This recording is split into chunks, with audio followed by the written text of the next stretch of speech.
Hello everyone, 1 minute revision class में आज हम लोग पढ़ेंगे कुछ स्पेशल कंडीशंस के बारे में when the assessment year and the previous year are same in the income tax. मतलब इनकम टैक्स में क्या होता है कि मतलब जिस साल में आपका टैक्स जो लगता है उसका पेमेंट आपको अगले साल में करता है। तो जिस साल में आपका टैक्स लग रहा है वो आपका असेसमेंट ईयर प्रीवियस ईयर होता है, और जिस साल में आपको टैक्स का पेमेंट देना होता है वो आपका असेसमेंट ईयर होता है। जैसे सपोज करिए जैसे कि आपने अगर 2020 से लेकर 2021 के बीच में जो भी इनकम अर्न की है उस पर आपका टैक्स 2021 से लेकर 2022 के बीच में आपको पे करना पड़ेगा।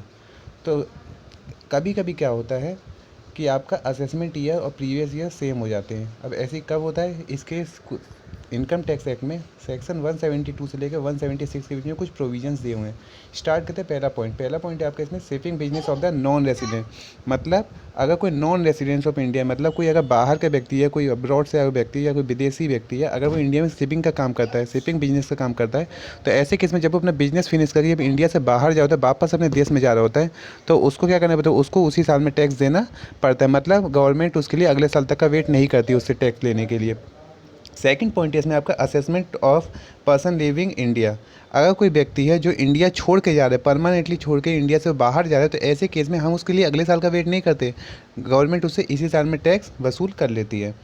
थर्ड आपका असेसमेंट ऑफ एओपी। एओपी मतलब एसोसिएशन ऑफ पर्सन और body of individual formed for a specific purpose और पर्टिकुलर इवेंट। मतलब कोई अगर बॉडी ऑफ इंडिविजुअल या फिर एसोसिएशन है जो मतलब किस लिए बनाई गई थी, किसी स्पेसिफिक इवेंट के लिए बनाई गई। जैसे सपोज करो कि हाँ कोई मतलब जैसे दिवाली का टाइम आ रहा है, तो वहाँ पे उन्होंने क्या किया, एक मतलब हम लोगों ने एक कमेटी बनाई कि ये सोचा कि चलो ठीक है ऐसा करते हैं, कमेटी बनाते हैं, हम लोग कुछ बिजनेस करते हैं और दिवाली जैसे बीत जाएगी फिर हम लोग सब अपने प्रॉफिट शेयर करके अपने अपने रास्ते पे।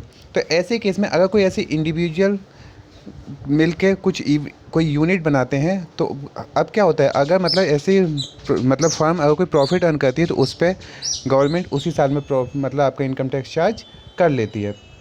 नेक्स्ट आपका assessment of person who transfer he property to avoid tax. अगर कोई व्यक्ति टैक्स अवॉइड करने के लिए अपनी प्रॉपर्टी को किसी और के अपने फैमिली में या किसी अपने रिलेटिव को ट्रांसफ़र कर देता है, तो ऐसे केस में हम क्या करते हैं, उससे हम लोग उसी साल में टैक्स वसूल कर लेते हैं।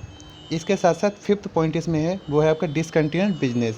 अगर कोई बिजनेस ऐसा है जो बंद हो रहा है, परमानेंटली बंद हो चुका है, तो ऐसे केस में उससे हम लोग अगले साल का वेट नहीं करके इसी साल में उससे मतलब बिजनेस से आपका टैक्स चार्ज कर लेते हैं। तो ये आपके टोटल 5 प्रोविजन थे जब आपका असेसमेंट ईयर और आपका प्रीवियस ईयर दोनों सेम होता है।